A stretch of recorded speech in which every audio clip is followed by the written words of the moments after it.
Vous êtes à Mayence depuis septembre à l'Institut Leibniz pour l'histoire européenne. Et pour terminer votre thèse de doctorat, pourriez-vous esquisser l'historique du Goulag et ce qu'on entend exactement dans votre domaine de recherche? D'accord. Ma thèse est sur les origines du Goulag, en fait tout ce qui s'est passé, on va dire, avant la période stalinienne, donc particulièrement en fait la période révolutionnaire et la période des guerres civiles russes, et ensuite les années 20, qu'on appelle souvent la NEP, la nouvelle politique économique. Donc le Goulag est d'abord une administration, en fait c'est un acronyme qui veut dire administration principale des camps, et qui s'est institué fondamentalement en 1934, en fait, et qui a été un réseau de camps de concentration, de camps de travail forcé, mais aussi de zones de déportation pour fournir en fait de la main-d'œuvre principalement à l'industrialisation stalinienne.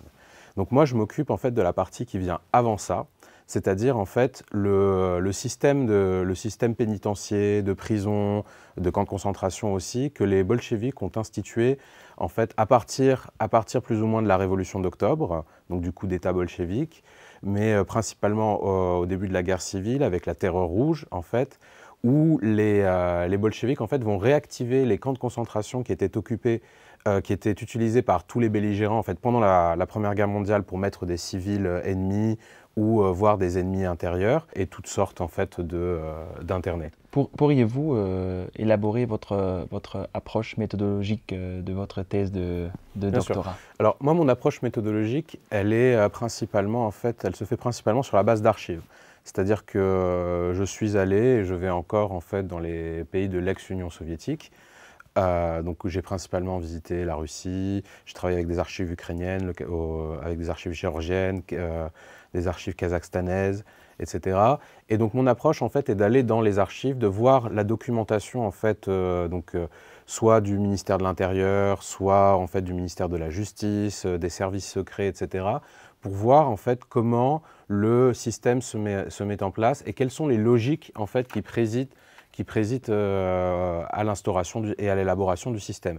Est-ce que ce sont des logiques économiques, donc le fait d'avoir du travail forcé pour pouvoir aider à l'économie de guerre d'abord, puis aider à l'industrialisation? Est-ce que ce sont des logiques disciplinaires, c'est-à-dire est-ce que le but est de créer finalement, de faire des criminels, qu'ils soient politiques ou des criminels de droit commun, un homme nouveau, des gens qui soient capables de se réhabiliter dans la société communiste, ou alors est-ce que l'objectif est principalement politique, c'est-à-dire est-ce qu'il sert principalement en fait à éliminer les opposants au système ou ceux qui ne sont pas en fait intégrables dans la société soviétique. Vous avez suggéré d'envisager le camp de concentration comme un héritage européen ou même global et non afférent à une idéologie particulière. Pourriez-vous expliquer ça à un public allemand pour lequel le terme camp de concentration fait directement penser à Auschwitz et à Treblinka? En fait, le terme camp de concentration, donc surtout en Allemagne, mais c'est pareil en France par exemple, en fait, tout de suite, dans l'imaginaire un peu collectif, ça fait vraiment penser, bien sûr, au camp d'extermination.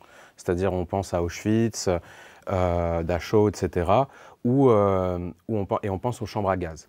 Donc ça, ces camps d'extermination sont aussi des émanations de camps de concentration, mais on va dire qu'elles en sont l'émanation, en fait, la plus terrible et la plus destructrice. Mais avant toute chose, en fait, le camp de concentration n'est pas forcément un camp d'extermination, c'est vraiment un camp qui se définit en fait par sa notion juridique. À la base, c'est un endroit où on enferme administrativement les gens, c'est-à-dire des gens qui ne sont ni jugés par un tribunal même administratif ou un tribunal judiciaire.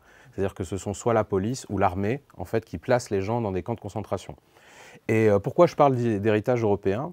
À la fois pour ce qui marche aussi pour les camps de concentration en fait, de l'entre-deux-guerres et de la Seconde Guerre mondiale, mais aussi pour le système du goulag russe, c'est qu'en fait, j'ai réussi à retracer dans ma thèse en fait, que ces camps de concentration, ce que je disais plus tôt avec la guerre civile, ont été utilisés en fait, pendant la Première Guerre mondiale par tous les belligérants. Et ces camps de concentration européens, en fait, eux, ils viennent des camps de concentration qui étaient utilisés dans les colonies lors des guerres coloniales ou décoloniales. Et on peut donc tracer donc, cette origine, par exemple, à l'utilisation des camps de concentration pendant la guerre des Boers en Afrique du Sud. Pendant la guerre hispano-cubaine à Cuba, Mais même, on retrace encore les camps de concentration encore plus loin, toujours dans un contexte colonial, mais cette fois-ci pas dans un contexte de guerre, où l'une des premières manifestations des camps de concentration, c'est-à-dire de concentrer des populations civiles pour éviter qu'elles ne contaminent la société extérieure, en Inde, en fait, pendant des épidémies de choléra dans les années 1860. Donc en fait, ce que je veux dire par là, c'est que cet héritage est européen parce qu'il a été inventé par des Européens et a d'abord été en fait testé dans le laboratoire un peu impérial et colonial, avant d'être enfin en fait importé en Europe pendant la Première Guerre mondiale. Dans le cadre des sanctions de l'Ouest contre Poutine et la Russie, l'échange académique mais aussi scientifique a été interdit. En quoi et comment cette interdiction a-t-elle changé votre travail de recherche? Oui. Alors, donc, bien sûr, en fait, les sanctions affectent en fait, toute la communauté scientifique qui travaille sur l'Union soviétique ou sur la Russie.